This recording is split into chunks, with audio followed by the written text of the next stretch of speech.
আজকে আপনাদের মাঝে নিয়ে আসলাম অনেকটাই লোভনীয়, অনেকটাই মজাদার, জিভে জল আসার মতো একটি ভর্তা। জানি না কে কে ভর্তাটা করে খেয়ে থাকেন, তবে বিশেষ করে চর অঞ্চলের মানুষ যারা চরে থাকেন, যাদের দেশে বেশি বেশি বাঙ্গি আবাদ হয়, ওরা কিন্তু ঠিকই খেয়ে থাকে।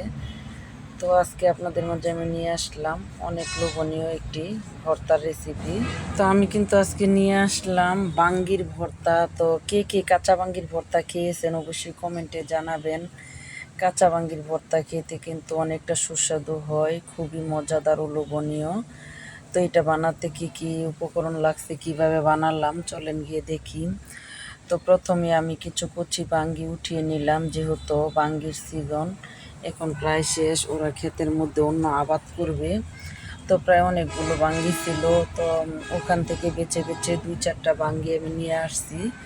তো ওগুলো দিয়ে কিন্তু আজকে আমি মন মতো ভর্তাটা বানাবো। তো আপনারা হয়তো ভাবতে পারেন যে কাঁচা বাঙ্গি আবার কিভাবে খায়, এগুলো হয়তো তিতো লাগতে পারে, তবে আমার টিপসগুলো ফলো করলে একদমই কোনো প্রকারের তিতো লাগবে না। খুবই সুস্বাদু লোভনীয় একটা ভর্তা, আর এই ভর্তাটা কিন্তু প্রচণ্ড ঘ্রাণ আসে খেতে।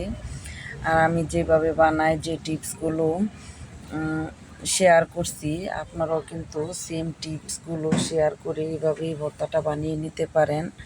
তো এইভাবে ভর্তাটা বানানোর জন্য কি কি লাগবে, প্রথমে আমি গাছ থেকে বাঙ্গি উঠিয়ে নেব। তো গাছ থেকে বাঙ্গি উঠানোর জন্য আমি কিন্তু বাঙ্গি খেতে চলে আসছি। তো দেখেন প্রায় বাঙ্গি শেষ, ফুল করা কিন্তু প্রচুর আছে, তারপরও ওরা গাছ উঠিয়ে ফেলবে। তো সেজন্য কিন্তু আমি উঠিয়ে নিতেছি। তো ভালো করে দেখতেছি যে কোন বাঙ্গিগুলো একটু বেশি ভালো, ওগুলোই আমি বেছে বেছে নিব। আর এখানেও দেখেন আছে বাঙ্গির বাগান। তো এখান থেকেও চেষ্টা করতেছি যে কোনটা নেওয়া যায়। তো এখানে এসে দেখি যে বেশি ছোট আর ফুল করা নামতেছে, তেমন ভালো করে নাই। তো এটা ভেবে পরে আগে যেগুলো পারছি ওগুলোই আমার কাছে মনে হচ্ছে ভালো। আপনারা দেখতেছেন কিনা জানি না, চিন্তা করে দেখলাম যে না, আমার আগেরগুলোই ভালো, আগে খেতে ভালো, বেশ বড় বড় বাঙ্গি ছিল। তো পরে ওখান থেকে বেছে বেছে আমার যা প্রয়োজন ছিল 3 থেকে 4টা বাঙ্গি আমি নিয়ে নিলাম। আর এখান থেকে মাত্র হইতেছে, ইনশাল্লাহ পরে আপনাদের সাথে শেয়ার করতে পারবো।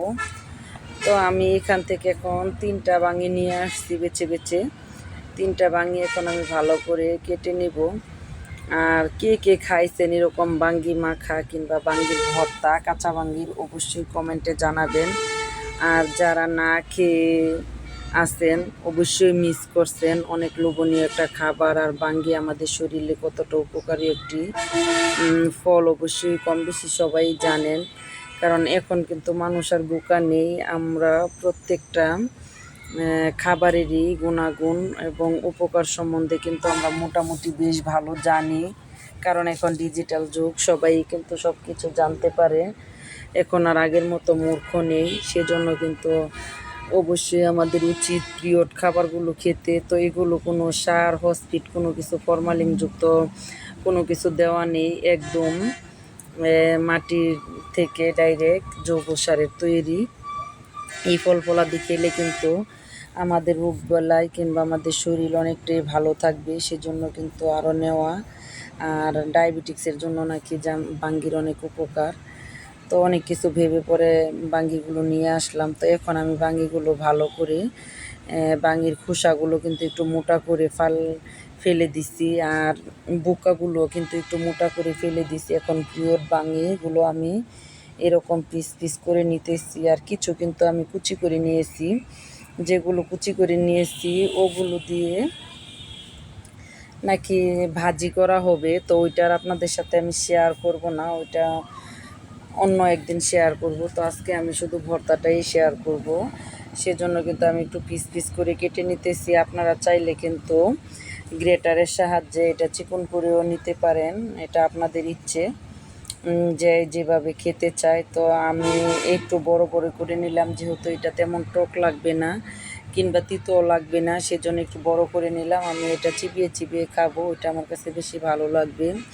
তো উপকরণ হিসাবে নিয়ে নিলাম কিন্তু আমি 3 থেকে 4টা শুকনো মরিচ, আপনারা চাইলে কিন্তু 1 থেকে 2টা কাঁচামরিচও দিতে পারেন। তবে আর নিয়ে নিলাম একটা ধনিয়া পাতা, ধনিয়া পাতাটা দিলেও ভালো ফ্লেভার আসে। আর এখন ভালো করে সামান্য একটু বিট লবণ দিয়ে এটা ভালো করে মাখিয়ে নিতেছি। তো কীভাবে যে মাখাইতেছি, কীভাবে যে এটা দিতেছি অবশ্যই দেখতে থাকুন। ভর্তার লাভার চ্যানেলের জন্য কিন্তু আজকে জমজমাট একটি ইউনিক ভর্তার রেসিপি নিয়ে আসলাম। আশা করি এটা আপনাদের ভালো লাগবে, আর ভালো লাগলে লাইক কমেন্ট শেয়ার করতে ভুলবেন না। আইডিটা সাবস্ক্রাইব করার অনুরোধ রইল। তো বাঙ্গির ভর্তার জন্য কিন্তু আমি কিছুটা তেঁতুল নিতেছি, তেঁতুলটা দিলে আরও বেশি ভালো হবে। ভর্তাটা হবে টক মিষ্টি ঝাল, তিনোটাই কিন্তু সমান থাকবে, সেজন্য কিন্তু বেশ কিছু বাড়িয়ে তেঁতুল নিলাম। আর তেঁতুলটা দিয়ে দেখলাম যে প্লেট থেকে বারবার পড়ে যাচ্ছে, মাখানো যাচ্ছে না, সেজন্য কিন্তু স্টিলের একটা বাটিতে নিয়ে নিয়েছি। আর এখন কিন্তু কষলে কষলে ভালো করে মিশিয়ে নিতেছি। এরকম শুকনো পোড়ামরিচ দিয়ে, সাথে বিট লবণ সাদা লবণ দিয়ে, তারপর তেঁতুল দিয়ে কী ভর্তা খেতে চান অবশ্যই কমেন্টে জানাবেন। এখানে কিন্তু চিনিও অ্যাড করা হবে, আগে ভালো করে মেখে নিতেছি, কারণ চিনিটা দিলে কিন্তু পানি উঠে যাবে, সেজন্য একটু ভালো করে আগে তেঁতুলটা মিশিয়ে নেওয়া হইতেছে। আমি খাবারের পরে কিন্তু ভয়েস দিছি, তারপরও জিভে জল এসে গেল, এতটাই সুস্বাদু ছিল লোভনীয় খাবার। আর এরকম ভর্তা হলে কিন্তু এই গরমের সিজনে দুপুরবেলা কিংবা বিকেলবেলা একদম কিন্তু জমে যায়, চাঙ্গা লাগে। তো ভর্তাটা কালকে কিন্তু প্রচণ্ড রোদ ছিল, রোদের মধ্যে দুপুরবেলা আমরা এই ভর্তাটা বানিয়েছিলাম। আর সবাই কিন্তু কারাকুরি করে খেয়ে নিয়েছে, কার আগে কে নিবে, কে কতটুকু খাবে, এরকম একটা প্রতিযোগিতা ওরা করে ফেলছে। তো মাশাল্লাহ খুবই ভালো লাগছে, প্রতিযোগিতা করলো, খেতে ভালো ছিল। তো আজকে কিন্তু বিদায় নেওয়ার পালা, আর বেশি বাড়াবো না, খাইতেছি। তো চিনিটা অফ ক্যামেরায় দেওয়া হয়েছে, আপনাদের সাথে শেয়ার করতে পারি না, সরি। আল্লাহ হাফেজ।